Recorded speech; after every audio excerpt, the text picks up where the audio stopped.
have another subject that is a little uncomfortable to talk about, but I have had this on my mind for a while, so I want to discuss it. And that is death. So, first of all, I want to talk about this because I see so many of my elders terrified to die. My parents, many people I've come across on their deathbed. I wouldn't say many, I'm going to say a few. Over the last few years that are just scared to death, to die. And it's because of the conditioning and the things that we're taught, that we're going to hell, that you're going to burn for eternity, or you can repent and go to heaven. Let's talk about this, okay? So,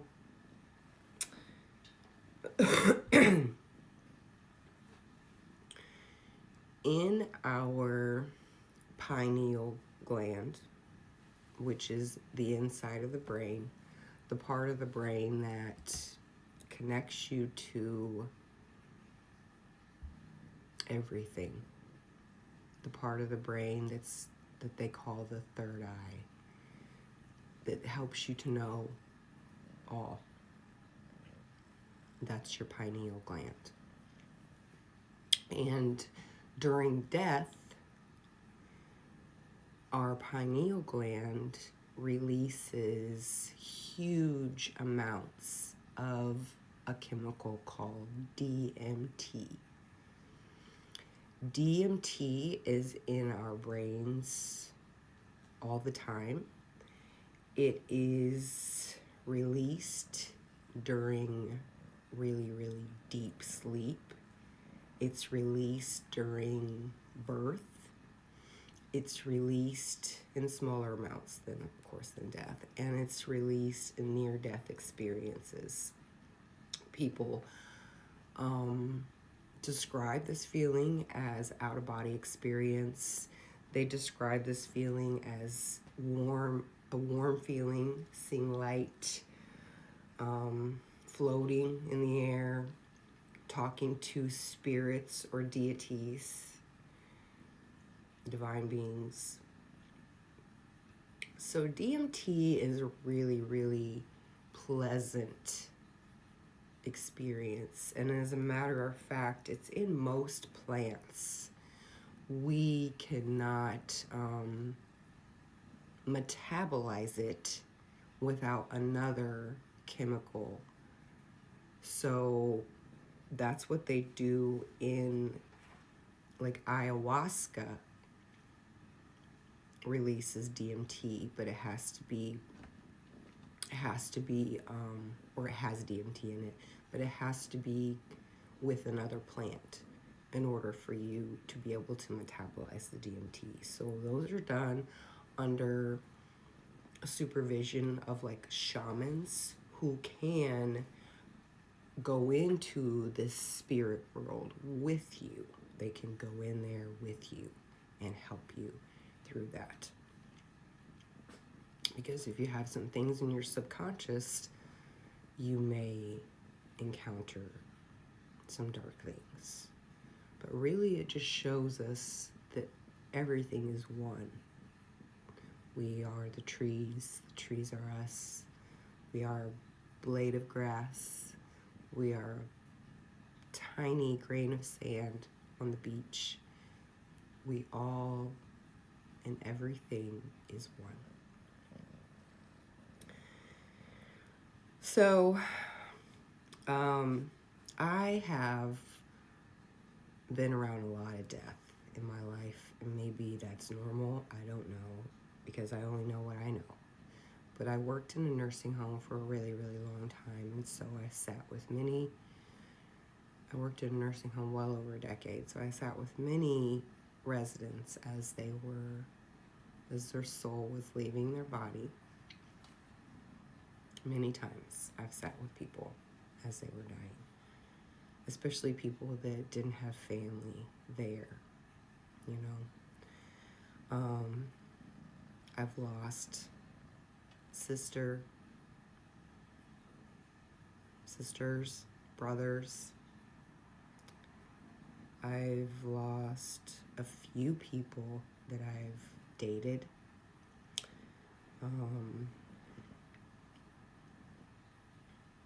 And my sister is kind of like a death doula. So that's someone that really helps people transition from this life to the spirit world or back into their soul body. And so a lot of people and things will come to her as they are dying. So, as a matter of fact, her husband, who passed away just a few years ago, and she's younger than me, so he was younger than me too, right around my age though. And they had just had a baby, so it was really, really heartbreaking. He died of cancer, and he fought it literally till the day he died. Like he didn't want to accept it. He didn't even want to talk about it. Like everyone could see he was dying, but until the day he died, did not want to accept that he was dying. He didn't want to talk about it. He didn't want to face it. He chose to literally try to ignore it as he was dying very, very quickly. It was very sad. And he was scared, so scared to die, so scared to die. And so when he died, I think his spirit didn't really even realize he was dead. And I think he kind of hung around the house for a while. My sister spoke to a medium. Whether you believe in that or not, doesn't matter.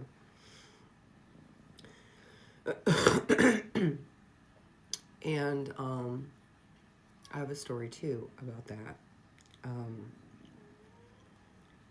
A friend of mine who I went to school with and who I dated and lived with and loved very much died of a fentanyl overdose a couple of years ago as well, like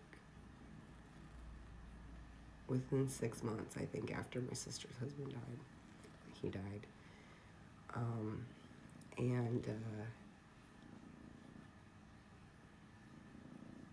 So I don't know if it was like maybe within a month after he died. Within a month. I listened to subliminal messages at night as I'm sleeping, and I was asleep, and every night at 3 o'clock they would shut off. So I'd get up, I'd turn them back on, I'd go back to bed, and they'd shut off again. And so I thought, well, what the heck? And then I woke up one morning and a picture of him was just on the washer. And I don't know where it came from. I had it, but I don't know where it came from, why it was on my washer. So I thought, well, what the heck? Maybe he wants to tell me a message. So I spoke to a medium, and she said that he wanted me to tell his sister that he was suffering, and that's why he did drugs, and that he didn't want her to turn out the same way. And so he wanted me to give that message to her, and he was trying to get my attention. And so I told her that, and then it stopped. But in ancient times, they used to, when someone would die, they would go into the tomb, lie on the grave, and scry, which would mean talk to the spirit through a mirror. And you could do that for a few days. And it was normal to do that until the church deemed it evil. But that was normal to speak to the dead. So there is no hell. There is no reason to be scared of dying. We just go back into our soul, and then we come and do this again. There's nothing to be afraid of. As a matter of fact, it's probably very beautiful. Okay, that's all.